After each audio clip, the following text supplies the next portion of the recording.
Matapang na pumasok si Tony sa stable area. Nakaponytail ang kanyang buhok, bitbit ang mahaba at matibay na lubid. Matalim ang kanyang tingin na parabang kahit sinong tao ay hindi pwedeng umeksena. Nakasuot siya ng lumang boots na ilang kabayo na ang napasunod gamit iyon. Samantalang si Spencer ay nakatayo lamang sa gilid. Naka-white polo at loafers ito na hindi pa natatapakan ng kahit isang butil ng alikabok. Napansin agad ni Tony ang anyo ng binata. "Hoy, ikaw," malamig niyang sabi. "Baka madaplisan ka ng putik dyan. Yusuot mo, mukhang pang-event, hindi pang stable." Napakurap si Spencer at ngumiti ng pilip. "Well, I'm just observing. I want to make sure my horses are in good hands." Bahagyang tinaas ni Tony ang kilay at tumawa ng may halong pang-aasar. "Your horses? Kanina lang halos mahulog ka sa takot nang lumapit si Thunder. Kung ako sa'yo, huwag ka nang mang-akin. Halatang hindi mo naman gamay." "Excuse me, I own this resort. Technically, lahat ng kabayo rito ay akin. Kung hindi mo kayang hawakan, hindi sila sa'yo. Kahit kabayo, marunong pumili ng magiging master nila." Napanganga si Spencer dahil hindi siya sanay na sinasalubong ng ganoon kaprangkang babae. "Wow, you're blunt." Napilitan si Spencer na ibaba ang tasa sa isang mesa, pero bago pa man siya makalapit ay biglang kumalawit ang isa sa mga kabayo. Napamura siya at napaatras. Natawa ng malakas si Tony. "Ayan na nga ba? Next time magsuot ka ng sapatos na bagay rito." Napangiwi si Spencer. "You really enjoy mocking me, don't you?" Narinig ni Spencer ang malakas na pagtawa ni Tony, kaya mas lalong kumunot ang noo niya. Bahagya siyang lumapit, hawak ang sinturon ng pantalon na tila nagpipigil na huwag magpadala sa inis. "May mga taong tulad ko na mas abala sa pagpapatakbo ng business. Hindi lahat ng may-ari kailangan marumi ang kamay." "Wow," mabilis na sagot ni Tony sabay inikot ang tali sa braso na parang nagbibida ng skills. "So proud ka na hindi mo kaya ang ginagawa ng staff mo." Napataas ang kilay ni Spencer at natawa ng bahagya, bagamat halatang naiinsulto siya. "So you're implying na spoiled brat ako?"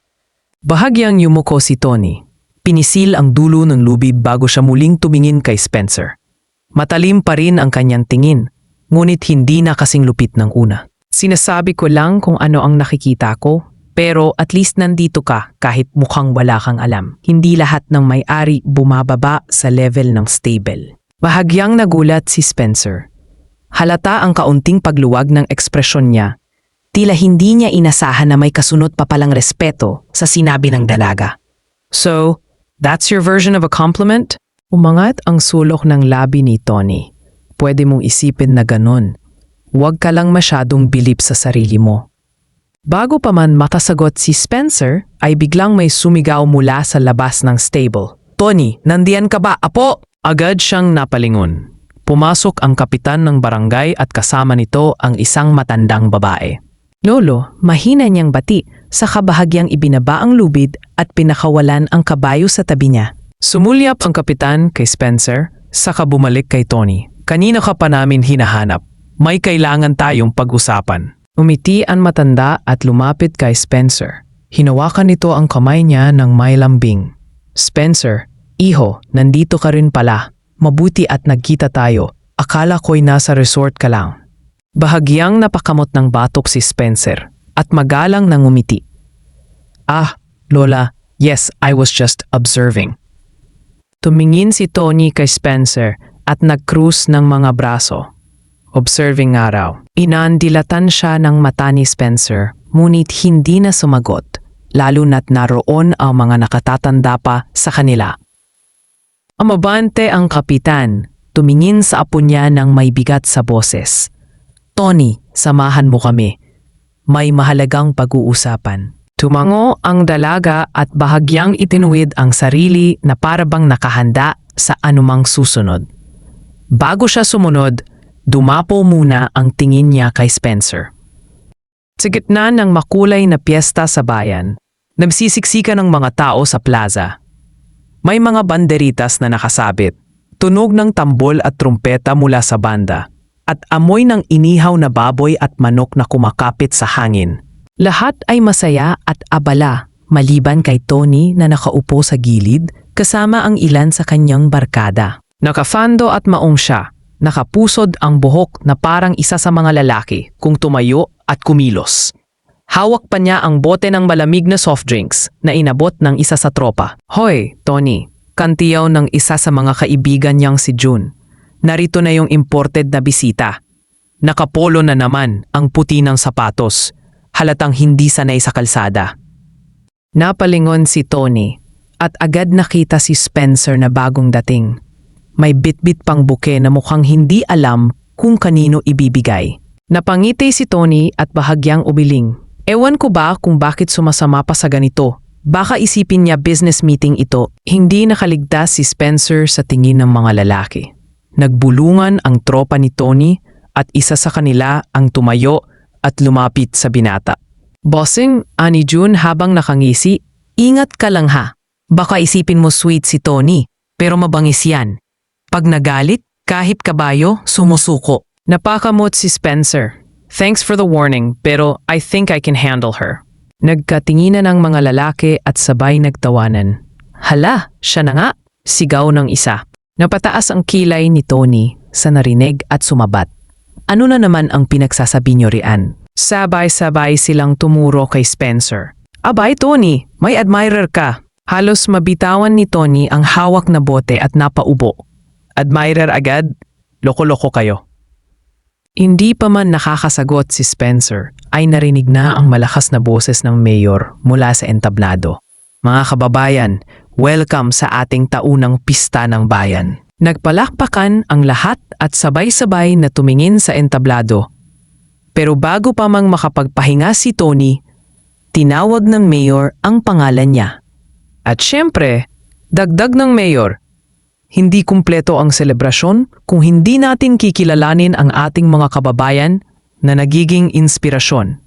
Narito si Tony, ang ating mahusay na horse trainer. At kasama niya ngayong gabi ang kanyang fiancé, si Spencer." Halos mabingi si Tony sa sigaw ng mga tao. May mga nagpalakpak, may sumipol at may mga babae pang napaaw. Nanlaki ang mga mata ni Tony at agad lumingon kay Spencer. "Fiancé?" Pareho silang nagulat, ngunit bago pa sila makatanggi, nagsimula na ang programa. Napailing si Tony at halos mabulunan sa hiya. "Hay naku, hindi na ata natin pwedeng itama yon ngayon." Nagkibit balikat si Spencer at bahagyang numiti na parang sinamantala ang sitwasyon. "Well, looks like you're stuck with me tonight, fiancé." "Fiancé? Fiancé ka dyan?" Bulong ni Tony na mukhang naiinis na. "Kapag may naniwala rito hanggang bukas, ikaw ang sisisihin ko." Mapit ang isa sa tropa ni Tony at kinurot siya sa tagiliran. "Uy, grabe! Huwag ka na mahiya. Ang gwapo, mayaman pa. Jackpot ka na, Tony." "Jackpot? Peste," sagot ni Tony habang pinandilatan ang kaibigan. "Kung alam nyo lang." Umisi si Spencer at yumuko palapit sa tenga ni Tony at bumulong. "Relax, hindi naman masama ang pagkakamali. Besides, I think they like the idea." Halos mapaliyad si Tony at pinandilatan siya. "You're enjoying this, aren't you?" Ngumiti si Spencer. "A little. Admit it, Tony. Bagay tayong dalawa sa mata ng mga tao." "Bagay?" Umirap ito. "Kung ang ibig mong sabihin ay bagay magbangayan, oo. Pero kung engagement ang usapan, kalokohan ito." Habang nag-usap sila, nagsimula ang isang palaro kung saan pinipilit ang mga couples na mag-partner dance. At dahil iniisip ng lahat na engaged couple sila, agad silang kinuha ng host at itinulak sa gitna. Ladies and gentlemen, sigaw ngang host. Let's give a round of applause to our soon-to-be married couple, Tony and Spencer. Sigawan at palakpakan ang sumunod. Nakahawak si Spencer sa braso ni Tony. "Shall we dance, my fiancé?" Tinulak ni Tony ang kamay niya at umirap. "Subukan mo lang yapakan ng paa ko at nakakakita ka ng totoong sabong dito." Natawa si Spencer at marahang inalalayan pa rin siya. "Don't worry, I'll be gentle." Napilitan si Tony na sumunod, bagamat halatang pilit ang bawat galaw. Ang mga tao'y nag-cheer, may mga sumisigaw ng kiss, kiss, na lalo pang nagpainit sa tenga ng dalaga. Kapag hindi sila tumigil, ikaw ang kakagatin ko, bulong ni Tony habang umiikot sa sayaw. And yet, you still look stunning when you're mad. Napaatras si Tony at halos madapa kung hindi siya nasalo ng binata. At sa mismong pagkakataong iyon, sumigaw ulit ang host. Oh, ayan na! Kitang-kita, tunay na engaged couple nga. Lalong nag-inay ang tao. Sa huli ay napapikit na lang siya ng mariin at huminga ng malalim.